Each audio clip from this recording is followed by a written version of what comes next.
Now, as the day went on, we learned more about each of the young victims, a life and many lives that were snuffed out far too early.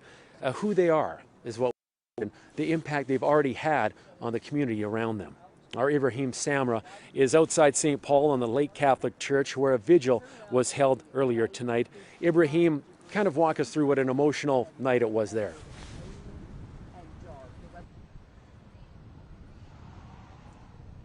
Well, Chris, hundreds of people poured into St. Paul on the Lake Catholic Church tonight, almost everyone with a tear in their eye, not only to remember Brian Fraser, who grew up at this church, but also Ariella Anderson and Alexandria Werner.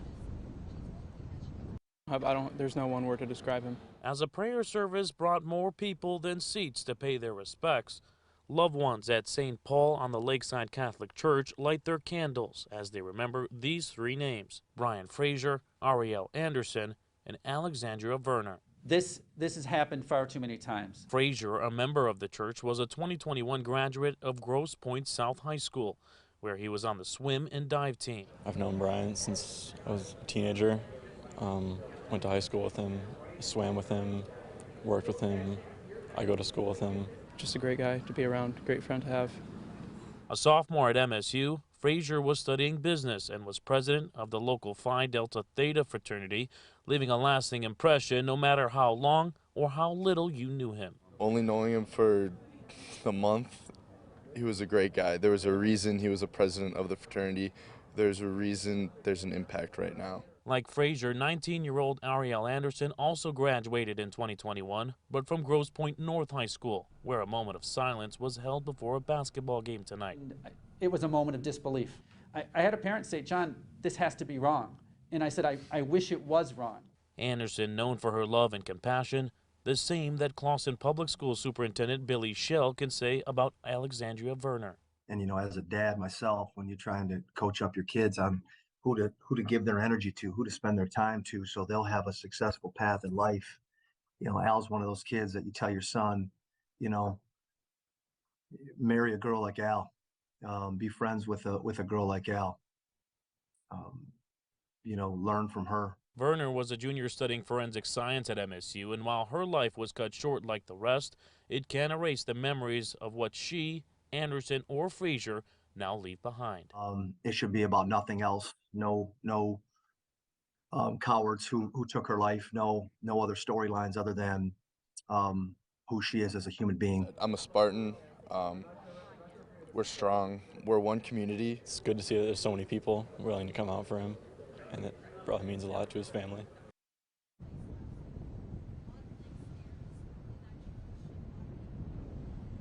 Now, funeral arrangements are still pending for all three victims who were lost in this shooting, but what is clear is the love this community has for all three of those MSU students who were lost in last night's tragic shooting. Live here in Grosse Pointe Farms, Ibrahim Samra, CBS News Detroit. So much love being shown by so many. Thank you, Ibrahim. Well, our team coverage continues now. Terrell Bailey was also at a vigil tonight in Lansing itself. Terrell, tell us how the people are dealing with this incident where you are. Yeah, good evening, Chris. A very, very emotional day. You know, I'm standing here in front of one of those makeshift memorials that have been placed all throughout this campus. And Chris, I've been out here for hours. I've seen students, parents, and faculty all make their way to these makeshift memorials with candles or flowers in their hands, oftentimes trying to pay their respects.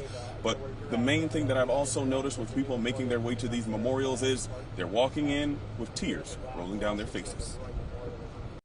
Michigan State University picking up the pieces after the tragedy Monday night when a gunman started shooting on campus. Tonight, many students recount the terrifying moments. I didn't really know what to think or believe, and I just sat in with my roommate in my dorm, and I heard yelling outside to run. We turned our lights off. We threw our shoe rack in front of our door. With Chinese New Year, there was actually students on campus firing off firecrackers, and so I had previously believed that that's just, you know, someone playing around with fireworks. I had no clue that anything was going on until the actual alert went out.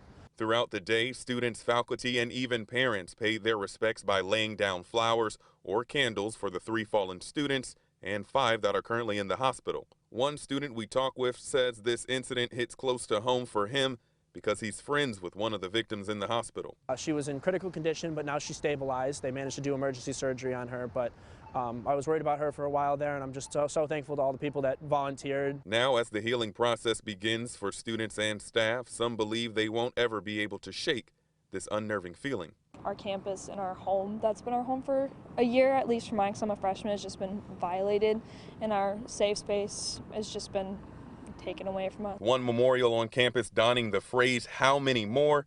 Students hope change is implemented on a larger scale. There's no one solution as much as I wish there was. You know, there's no easy way out of this. It's a long and arduous path, and sadly there's going to probably be far more tragedies before this gets fixed. Now, Chris, as the days go on, the entire East Lansing community will continue to just overall reflect on the incident that took place on Monday. The student, Emily, that I spoke to, Chris, you know, she tells me that at this moment, she says she feels privileged to be alive tonight. Chris, we're live in East Lansing. I'm Terrell Bailey for CBS News, Detroit. Terrell, thank you for showing us how many are dealing with this incident tonight. Terrell Bailey for CBS News, Detroit. Now, new tonight at 11, the funeral arrangements have been set for Brian Fraser. The viewing for Fraser will be Friday afternoon at Verheyden Funeral Home in Grosse Pointe Park.